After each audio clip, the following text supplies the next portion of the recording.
আমি এখন বানাবো দুধের সাবুর ইডলি।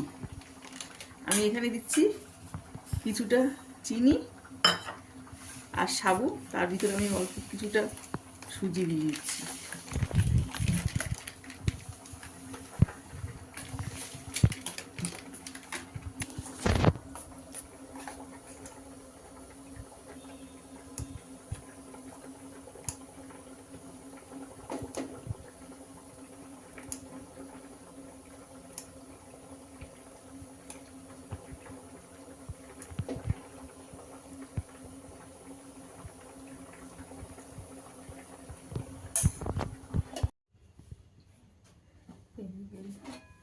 হয়ে গেছে।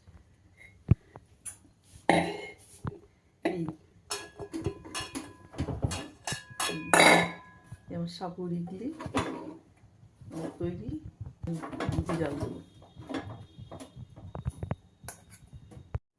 আমার দুধের ইডলি, আমার দুধটা আমার জাল এই যে ফুটছে, দুধের ভিতরে আমি চিনি দিয়েছি আর লবঙ্গ দিয়েছি 2-4টে।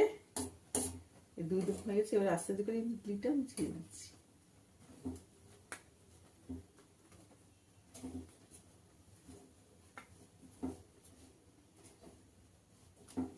এই হলো আমার দুধের ইডলি।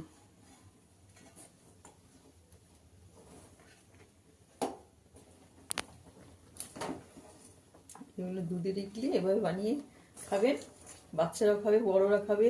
এমনি এটা নিরামিষ তো, ঠাকুর পুজোরও দেওয়া যায়।